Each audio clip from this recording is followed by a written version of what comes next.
I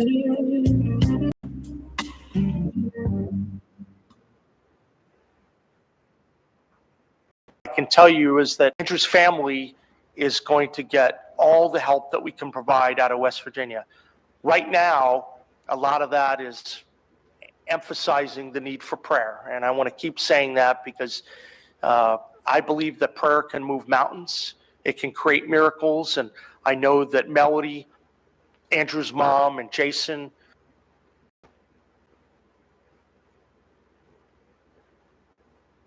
behind them. We know that since this tragedy occurred, there have been a number of additional announcements by the president, and I think he's working hard to get to the bottom of this.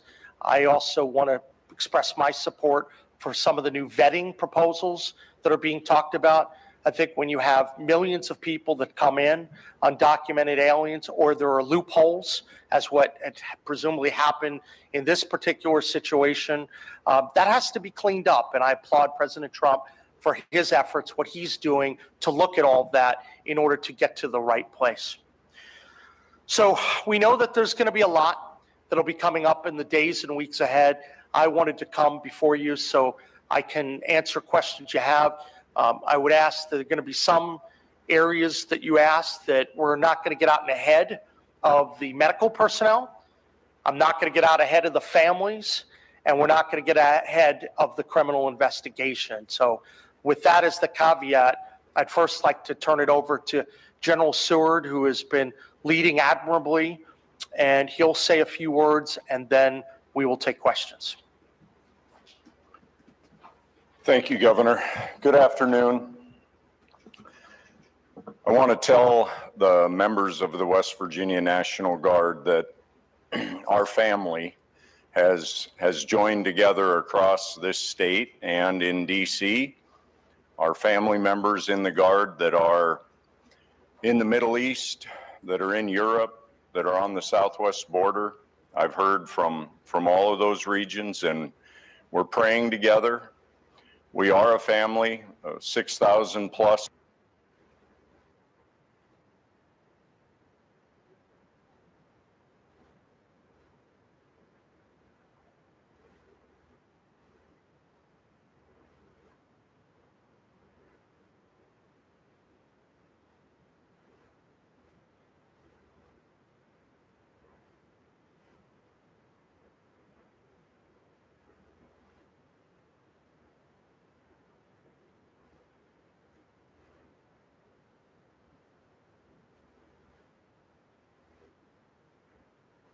My wife and I got picked up and taken on scene shortly thereafter. And those soldiers and airmen that were present were strong, courageous, and they were grieving. And they continue to grieve. And they continue to pray for Andy and for Sarah's family and for all of their fellow members that are serving across the world. I will tell you that they're standing strong. Our men and women are trained professionals. They are deputy.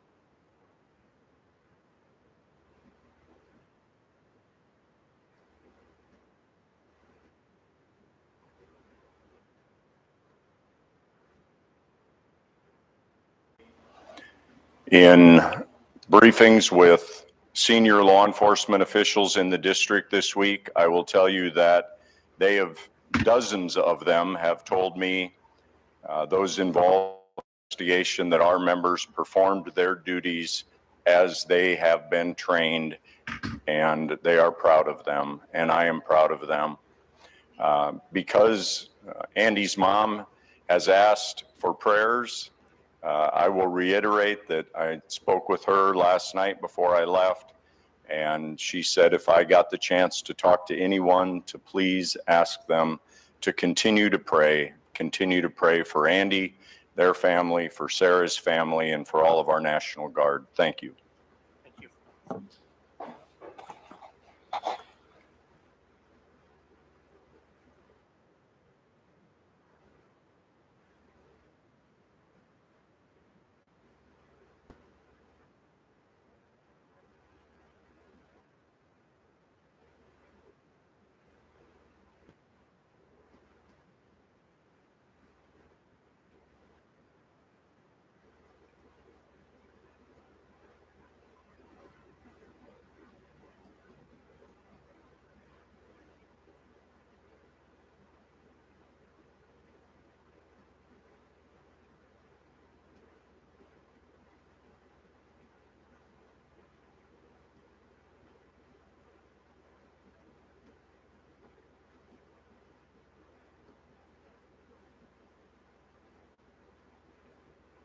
Are you trying to negotiate his departure? Is there an asylum deal underway? President, as you know, last night on Air Force One, he said, I don't want to comment on that, but I did speak to him in the effort of transparency. So there you go. You got your confirmation. I'll let him speak further if he wishes to on the details of that conversation that took place. Witkoff is headed to Moscow. How Yes. close are you to some sort of Ukraine agreement? I think the administration feels very optimistic. Obviously, you've seen, Steve, that the president's entire team, including Special Envoy Witkoff and Secretary Rubio and the vice president and the president himself, Secretary Hegseth as well, have been working so hard on this effort, and they all really want to see this war come to an end. And so just yesterday, Sunday, I believe that was yesterday, they had very good talks with the Ukrainians in Florida. And now, of course, Special Envoy Witkoff is on his way to Russia. This is sort of the shuttle diplomacy that you've seen from this administration play out, where we speak equally with both sides. We've put points on paper. Those points have been very much refined. But as for the details, I will let the negotiators negotiate. But we do feel quite good. And we're hopeful that this war can finally come to an end. Stephen. Thank you, Caroline. I've got a question.